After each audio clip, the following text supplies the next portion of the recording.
Next guest.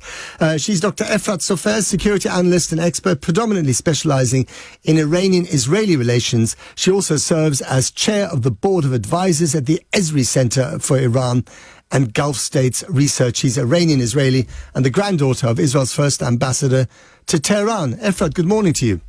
Good morning, Matt. Thanks for having me on. Yeah, it's good to speak to you again. So, do you think that Prime Minister Netanyahu should be using the killing of Sinwar as an opportunity to scale down the war in Gaza especially? Because so far, judging from the actions, especially in Jabalia and the north of Gaza, and judging from what he's had to say to his audience on television, that doesn't seem to be the case. Well, it's a brilliant question. I think we are really in an historic opportunity here where we can... It's the dawn of a new Middle East, essentially.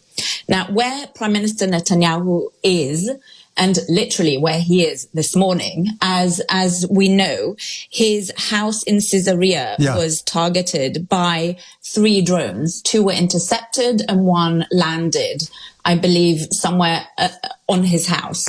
Luckily, by Hezbollah? Fired by Hezbollah? Fired by Hezbollah. And so we can see that the conflict is still very real and very hot.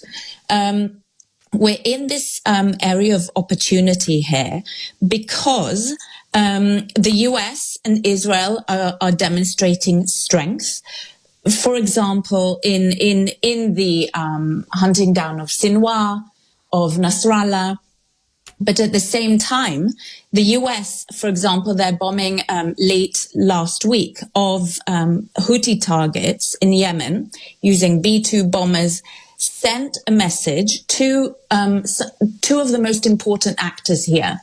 And I'll go back to this golden opportunity we have in half a second. We have here Iran and Qatar, who we need to really focus on, because Iran is seeing its proxies unraveling, which is very, very telling. And Qatar, which is pulling the levers on the hostage negotiations and is very much affiliated with Khalid Mashal, the interim leader of Hamas.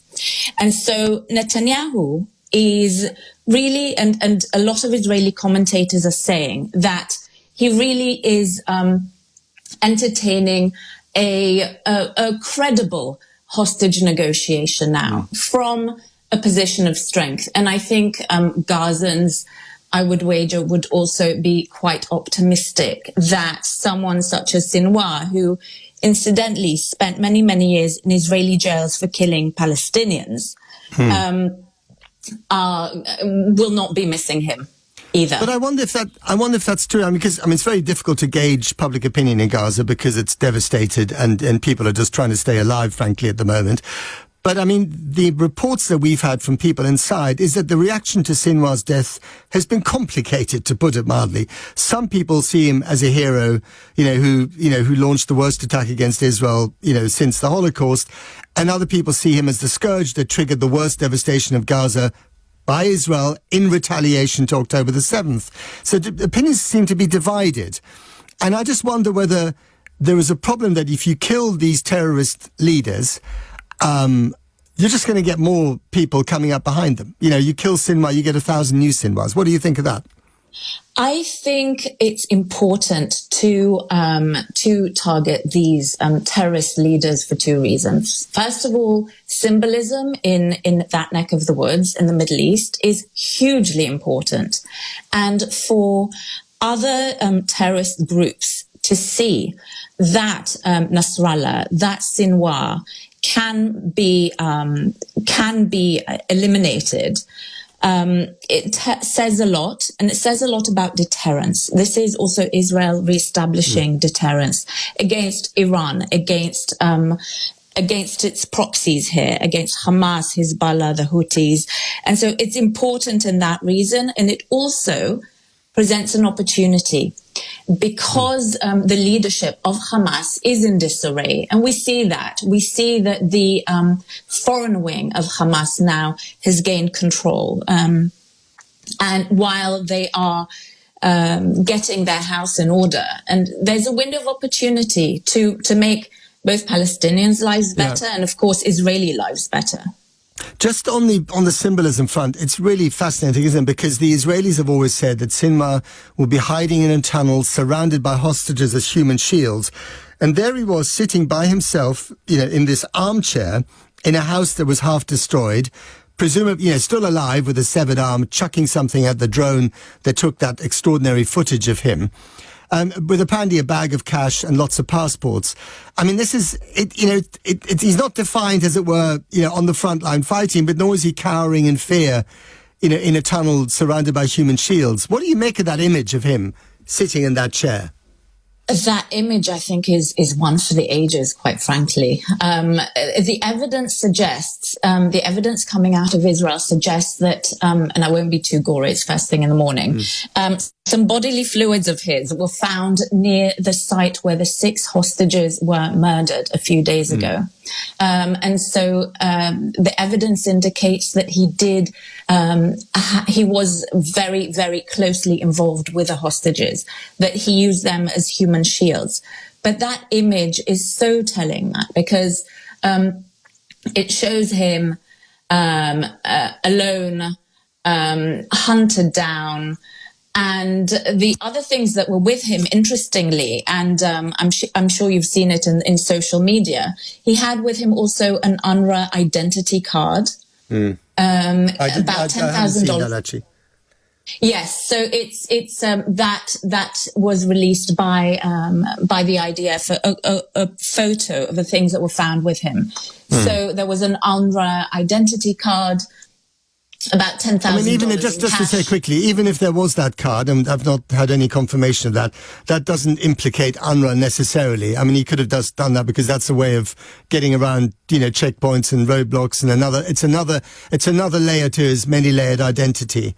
I think one should be careful not to say that this implicates the United Nations in any shape or form, unless we have evidence to the contrary. Symbolically, if we're looking at the symbolism here, and I think other terrorist organizations, and the first ones that come to mind here are the up-and-coming leaders, the ones who are left of Hezbollah, the Houthis, and the Iranians. And you were talking about Lebanon as well. The symbolism in Lebanon is really, really interesting, because what we're seeing is we had on Friday a spat between the Lebanese interim prime minister and the Speaker of the Iranian Parliament, where the Speaker, Ali Baf, said that he was ready on behalf of the Lebanese to negotiate with the French some sort of ceasefire between Hezbollah and Israel. And the interim Prime Minister of Lebanon, Najib Mikati, said, really protested that, and said that this was a grave incursion into Lebanese sovereignty. This is really interesting because up until now, the Lebanese government itself, which is, of course, a sovereign state and with its own internal complications, but it's the first time in a long time that a Lebanese leader has said to the Iranians, hold on a minute.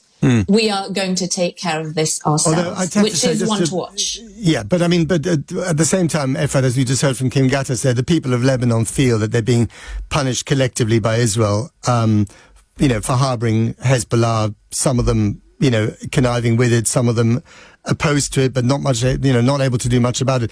But let's leave that to one side. Just very, very briefly, I'm sorry, we're running out of time here, Efrat.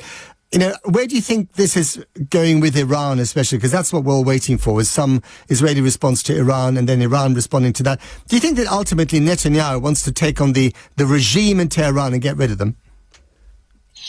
I think it's very much a hope within decision-making circles. To what extent they are taking active measures is unclear. But with massive risks, right? There are massive risks, but I think both from inside and outside Iran, this is something that would be very, very welcome for the entire region and also for the West. And so we need to watch the space. And I think I think there will be a retaliation, and a second battery of THAAD air defense batteries will be making their way to Israel. So we will be watching, and I would wager that something is coming. I have a horrible feeling that this is still just the beginning, not the end of the beginning. It's rather the beginning of the end and the end of the beginning. I mean, there's so many chapters to come in this war, and it just seems to be spreading, and that is deeply worrying, I have to say, as an outsider looking in. Dr. Efrat Sopher, thank you very much indeed for coming on the program.